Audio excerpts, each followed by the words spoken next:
Hola, hola, un saludo muy especial. Bienvenidos a Sinergia Informativa, un programa que está hecho para personas inteligentes, interesantes y calificadas, además de responsables como usted. Personas bien informadas y personas que quieren hacer algo por su país. Personas que están absolutamente empoderadas y convencidas de que tienen la capacidad de hacerlo y que el 17 de junio, el día de la segunda vuelta de las elecciones presidenciales, lo van a hacer. Sencillo, yendo a las urnas. Qué valioso ese voto, el suyo. Qué importante. Usted va a decidir cuál será el próximo presidente de la República para todos los colombianos. Hay dos candidatos, Iván Duque, Gustavo Petro. No importa si uno está a la derecha o a la izquierda, lo importante es que usted piense que uno de ellos dos ha de ser el presidente que haga lo mejor por los cerca de 50 millones de colombianos. Y bueno, también está el voto en blanco, porque el voto en blanco es, aunque esta vez no va a contar, ganará solamente uno de los dos candidatos, pues el país se dará cuenta que usted no estuvo de acuerdo con cualquiera de los dos, pero que participó. Y la participación sí que es bien importante. ¿O no? Carlos Roldán, abogado, bienvenido a Sinergia Informativa. Roger, muchas gracias por esta invitación a esta casa de Cosmovisión tan querida. Desde hace días he venido acá, por allá cuando esto quedaba muy masculino, era en Teleantioquia, hace unos años, pero acá estamos. Muchas gracias por tu invitación. Muy bien, Roger. Participación fundamental.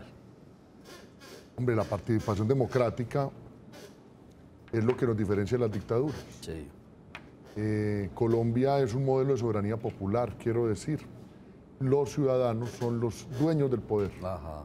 La sociedad ha dado guerras muy fuertes para lograr que sus ciudadanos sean los dueños del poder. Ajá. El modelo colombiano entonces es de soberanía popular, que nos lleva a una democracia participativa, no representativa. Que esa es la característica de nuestra Constitución de 1991.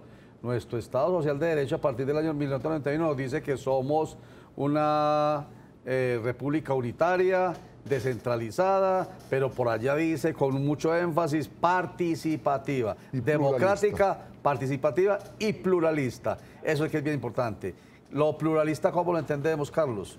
Donde cabemos todos. Todos cabemos. Todos cabemos. Ajá. Acá no hay distingo de raza, no hay distingo de clase social o económica. Acá tenemos que caber todos. Pero lo de pluralista, ¿sabe algo, Roger? En este país lo estamos perdiendo. ¿Ah, sí? ¿Por qué? Porque nosotros vemos en el contradictorio un enemigo. Por ahí hay una cadena de WhatsApp con un video del maestro Carlos Gaviria, sí, con quien probablemente no llega a no compartir algunos asuntos, como él mismo lo dice. Sí. Pero él dice que cuando los ciudadanos vemos al otro como un enemigo, ese enemigo hay que destruirlo. Eso conlleva la muerte. Entonces, de miedo a la muerte no discutimos. Sí, exactamente. Y dice él que la diferencia es el que nutre la democracia. Sin diferencia no hay democracia. Ajá. La diferencia nutre la democracia y de miedo a la muerte no discutimos. Y eso que cuando lo dijo Carlos Gaviria no estaban en boga las redes sociales. ¿Qué tal que hubiera conocido el ex magistrado de la Corte Constitucional, ex candidato a la presidencia de la República con muy buena votación, por el Partido Polo Democrático Alternativo, Carlos Gaviria? ¿Qué tal que hubiera vivido este momento de las redes sociales tan importante desde el punto de vista de la democratización de la información, pero tan lamentable desde el punto de vista de la moda de las fake news o de las noticias falsas y de la manera en que la posverdad le va ganando la verdad? Porque la posverdad hace más uso de los sentimientos, de los miedos, de las rabias, y entonces genera ese temor a discutir y participar en democracia. Y bueno, y ese mismo tema de las redes sociales y la relación directa de quienes intentan obtener un beneficio, bien sea para vender algo o para conseguir un voto. Es que una campaña presidencial o una campaña cualquier cosa no es más que una empresa donde usted está vendiendo un producto. Ajá. Y usted se lo compran o no se lo compran. Exactamente. Y para venderlo, pues acude al miedo, acude al amor, acude al dolor, sí, acude al terror. Y pues usted tomará la medida más adecuada. De alguna manera eso es lógico, porque la estrategia en el marketing político pues busca eso, ¿no? Pero bueno, lo que sí debe tener en cuenta este país es que se debe buscar que sea cualquiera de los dos presidentes el que mejor permita que haya un país transparente, que sea cada vez más alejado de la corrupción. Y es un tema que queremos tratar con ustedes. Y no es solamente del presidente, es fundamentalmente de nosotros. Por eso va a realizarse en el mes de septiembre aproximadamente una consulta anticorrupción, una consulta popular. ¿Usted qué cree? ¿Vale la pena? Importante que eso pase en septiembre. Hombre, Roger, mire, expliquémosle a los televidentes cómo es el asunto. La ley 1757 es una ley estatutaria que regula los mecanismos de participación ciudadana. Algunos ciudadanos, a la cabeza de la señora Claudia López. Pero perdón, venga, pues vamos a explicarle entonces cuáles son los mecanismos de participación regulados por esa ley 1557 es. La 1757. Está el voto, está la consulta popular de la que vamos a hablar, está la revocatoria del mandato. El plebiscito. El plebiscito. Cabildo abierto. Cabildo abierto. Iniciativa popular Iniciativa legislativa. popular y referéndum. Y referéndum. Ahí está, esos son los mecanismos de participación democrática. Entonces, dos de ellos a poner en práctica este año, en lo que falta este año, 17 de junio, el voto, y en septiembre, obviamente, la consulta popular. Muy bien, continúe ahí. Entonces, la señora Claudia López intentó, en su paso por el Congreso, modificar algunas leyes y crear otras para hacer más transparente, según ella, la gestión pública, para hacer que la corrupción entendida como la posibilidad que tengo yo de utilizar mis influencias para fines que no son los adecuados. Sí. Entonces ella en ese camino dice, hombre, hay que modificar las leyes, preguntémosle al pueblo. Ajá. ¿Cuál es el problema? El problema es que esto arranca en media campaña. Ella hizo a la par la campaña a la presidencia de la República, la campaña a la Cámara del Partido Verde y la campaña a la Cámara de su compañera al Senado, de Angélica Lozano. Sí. La hace a la par de esto y se monta en el cuento que llevan las redes sociales. Sí. Por supuesto que hacer esto hacía que la gente se moviera, ¿no? Es acudir a las emociones y mantenerse más vigente. No hay ninguna duda. Síntesis. La participación democrática es muy interesante. Ah, bueno. Pero usted dice que de alguna manera entonces hubo populismo de parte, es lo que le estoy entendiendo yo a usted, a pesar de la importancia de la participación popular en la consulta, es de alguna manera utilización de ese mecanismo de participación democrática por parte de Claudia López de manera populista. Podría verse. Sí. Podría verse. Bueno, yo ya no quiero dar el juicio, pero bueno, podría verse. Muy bien, eso como que le entendí. Pero bueno, vamos a seguir hablando más enseguida porque vamos a unos mensajes y enseguida ampliamos esto y otros elementos más fundamentales alrededor de esta consulta popular anticorrupción. Unos mensajes, ya regresamos. Yo sí participo en democracia.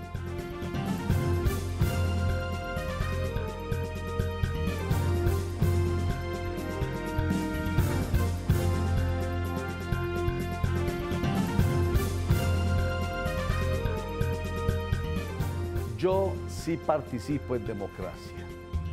Una frase que hace parte de la campaña nuestra es también yo sí voy a votar el 17 de junio. Ayúdeme. No, es que es un privilegio. Votar es un derecho que en muchos países es escaso. Sí. Y votar para que sea útil. No ejercerlo es como ser un mal padre. Ajá. Y es que ahorita conversábamos, Roger, sobre el tema. El serio problema que tenemos es que los colombianos nos gusta la trampita. Entonces le pagamos, al niño le mandan una tarea y yo le hago la tarea al niño para que le quede bonita y saque 5. No, es que es para que la haga el niño. Sí.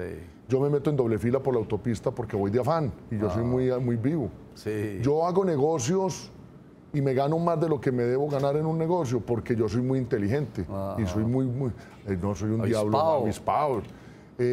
No, es que lo que tenemos que promover es que los ciudadanos asuman su rol como seres humanos transparentes, respetuosos del otro.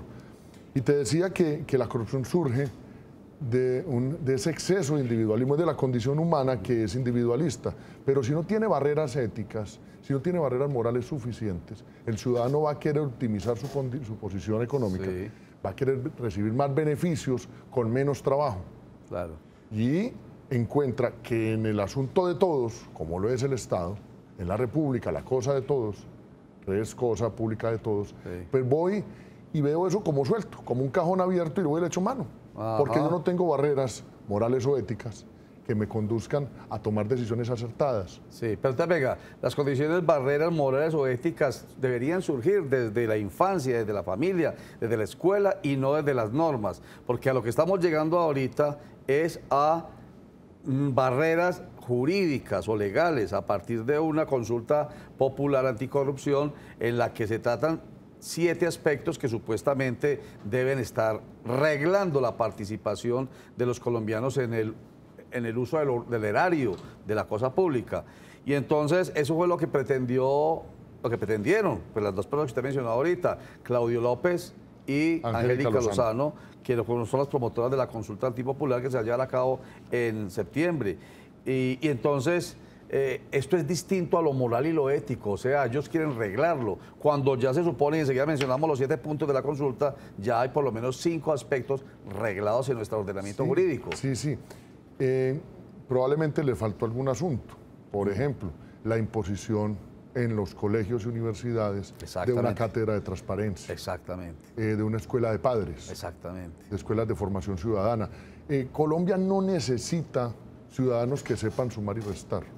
Colombia necesita ciudadanos que tengan competencias ciudadanas, que sepan respetar al otro, que sean capaces de hablar de igual a igual sin tenerse que matar. Exactamente. Ese es el verdadero problema. Mire que los índices que nosotros tenemos de homicidio no están relacionados directamente con hechos del conflicto, sino con problemas de convivencia. El conflicto, el conflicto armado o el problema del Arbacrim o esto no es el generador de la gran violencia. Tan es así que el Día de la Madre es el día de más muertos en Colombia. No, y está claro cuando se habla de los índices de homicidios, por ejemplo, en Medellín. Yo mismo, después de tanto tiempo en el ejercicio periodístico, me asustaba hace unos meses cuando decía el alcalde Federico Gutiérrez que el mayor número de homicidios y de violencias eran generadas intrafamiliarmente. Terrible. Bueno, vamos con el tema, pues sigamos con el tema de la anticorrupción. Hay 7 puntos. El primer punto tiene que ver con, en la consulta que vamos en lo que le vamos a preguntar al pueblo en septiembre. 7 puntos. 1, que hay que rebajarle el salario a los congresistas. El punto número 2, cárcel para los corruptos sin beneficios, o sea, la excarcelación o la casa por cárcel. 3, contratación transparente con pliegos tipo. 4, presupuesto público con participación ciudadana.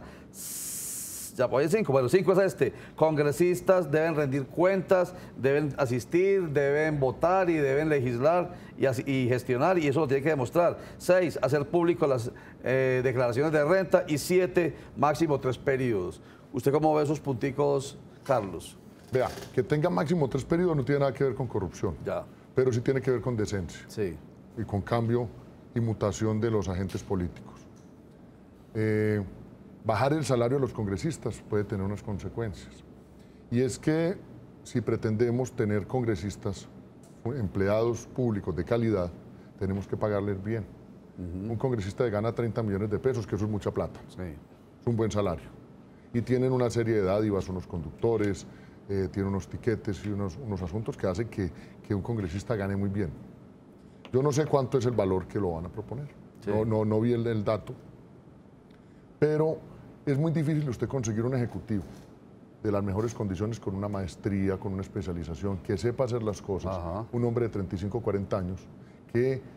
con un buen, si no es un buen que no se gane salario en el sector privado, horarios. Un hombre de esos, de ese perfil, debe estar de 20 millones de pesos para arriba. Bueno, o sea que usted no está de acuerdo con que se le rebaje el salario a los congresistas. Además, permítame, yo le ayudo un poquitico, pues un poco recogiendo lo de la gente de afuera, que es que la equidad, la inequidad de este país nuestro, que tanta gente ganándose el mínimo, 4 millones de personas ganándose el mínimo y apenas de 268, no sé cuántos, en este momento son 102 más ¿más cuánto? Más 170 y punta, son Son 200, eran 102, incluyendo más 5, más 107. Más uno del presidente, del candidato el vicepresidente, segundo, exacto. Y más 5 de los señores estos. Entonces son 103, 108 más 170, 60, sí, más o menos. Son 280, digamos, y que se ganan 30 millones de pesos, 27 millones de pesos realmente.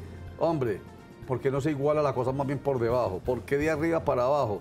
Ese es el pensamiento resentido de muchos. Si queremos equidad, que sea de abajo para arriba, pero arriba deben estar, o sea, en el Congreso de la República, que es una de las ramas del poder público, uno de los pilares de nuestro Estado Social de Derecho, de nuestra democracia, que habla de diferenciar los poderes para que haya una verdadera fuerza y contrafuerza, pesos y contrapesos, para que haya separación de poderes y para que haya democracia, se necesita que esa gente esté bien preparada. En fin, dejémoslo ahí. Que esto es tan largo, yo quería simplemente quedarnos ahí y enseguida vamos con los 5 puntos después de este corte para mensajes, otros 5 que faltan porque acabamos de hablar rebaja de salarios a congresistas y hasta 3 periodos máximo para los congresistas. Vamos a los mensajes, pero ante esta frase, para que cuando regresemos usted diga qué piensa de ella. Si hay un idiota en el poder es porque quienes lo eligieron están bien representados.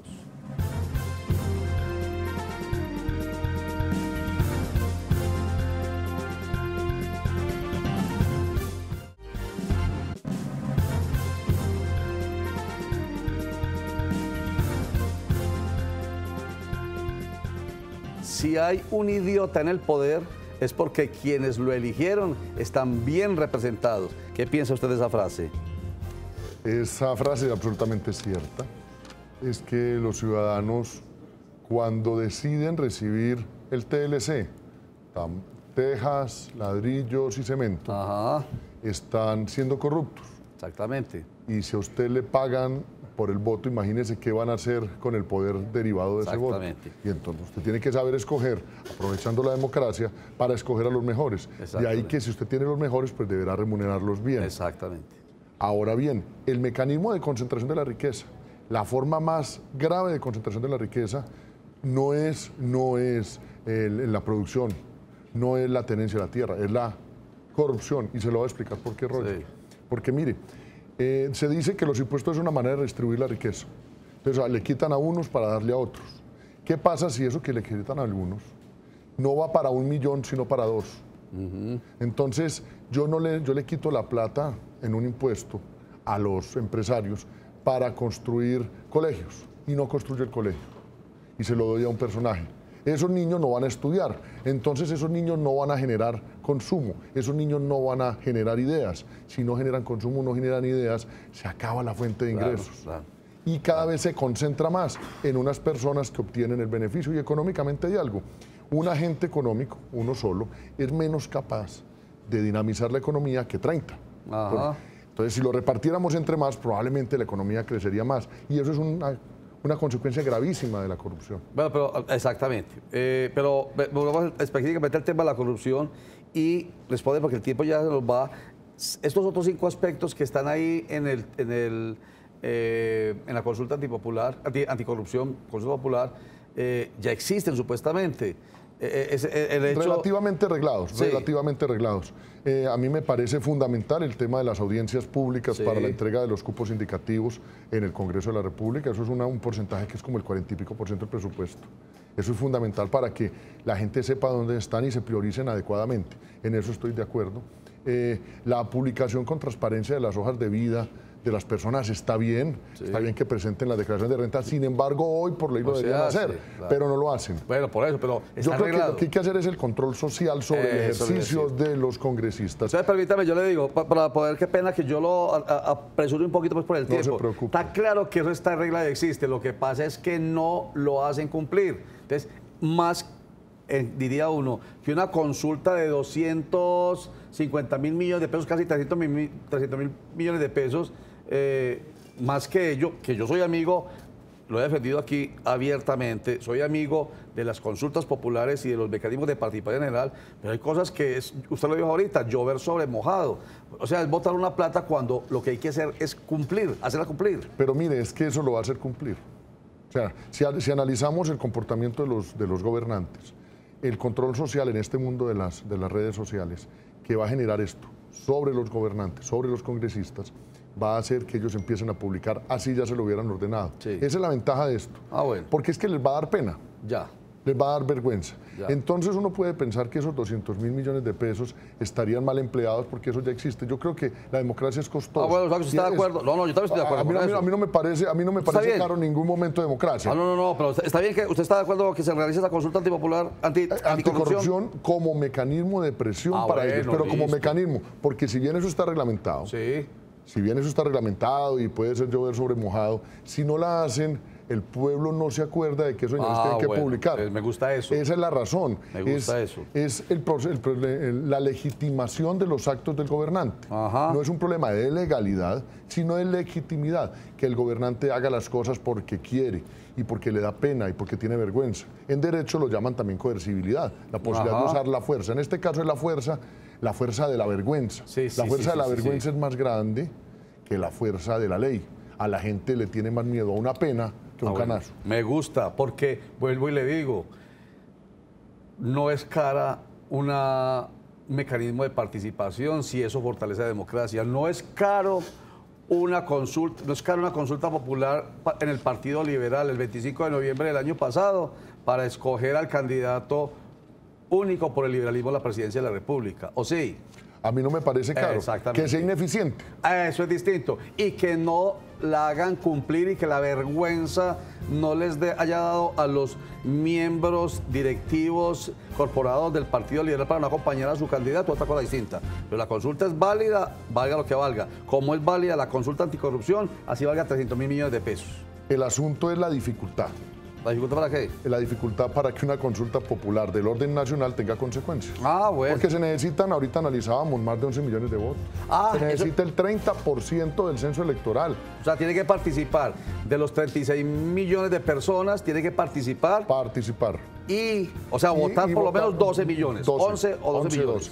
Y de esos, la mitad más uno tienen que aprobar la consulta. Bueno. Ahora bien, ¿quién lo va a mover? Que le hagan. Claro. Que sea ver. Quienes lo promovieron, que lo hagan. Claro. Además se nota como un movimiento en el Congreso, esto se votó por unanimidad, y de pronto le va a dar tanta pena y tanta vergüenza a todos, incluyendo los que se declaran transparentes o los no transparentes, que van a tener que salir a promover eso. Claro, excelente. ¿Será fácil? Yo creo que sí, porque si hubo unanimidad, eso es un buen indicio en el Senado de la República que aprobó esa consulta para el mes de septiembre, en la que deben participar por lo menos 11 millones de colombianos. Pues yo creo que todos van a promoverla, esperemos que sí, y que no se convierta solamente en la bandera de Claudia López. Es que es la bandera de todos los ciudadanos, tiene que ser la bandera de todos los ciudadanos. La bandera de todos los ciudadanos. Muchísimas gracias por estar con nosotros, pues no se dice todo, pero nos deja el saborcito, yo creo que positivo. A usted, Carlos Roldán, abogado, experto en el tema, porque en su maestría en Derecho con énfasis de Gobierno, su tesis fue capacidad técnica para contratar de los municipios como herramienta de lucha contra la corrupción. ¿De qué? De lucha contra la corrupción. Así es. Muchas gracias, Carlos. Roger, muchas gracias a usted por la invitación, muy formal. Nuevamente, un ejemplo más de la importancia de nuestra democracia, pero que realmente, como nombre, muy bonita, y aunque digan que la nuestra es casi perfecta y de las más antiguas, no lo es si nosotros no participamos, y aquí está el ejemplo. Con mecanismos como el constitucional que hemos hablado hoy, que es el de la consulta popular, alrededor de un tema que tiene que ver con todos, la corrupción. Recuerden que la información empieza en Conmoción todos los días a las 12 con Sinergia Informativa, que regresa de martes a viernes a las 8 de la noche, los lunes a las 7 de la noche. A las 5 de la tarde nos cogió la noche, que retorna a las 9:30. 6:45 con Movisión Noticias, que vuelve a las 11:15 de la noche. Los dejo con Comité de Gerencia. Muchas gracias, chao.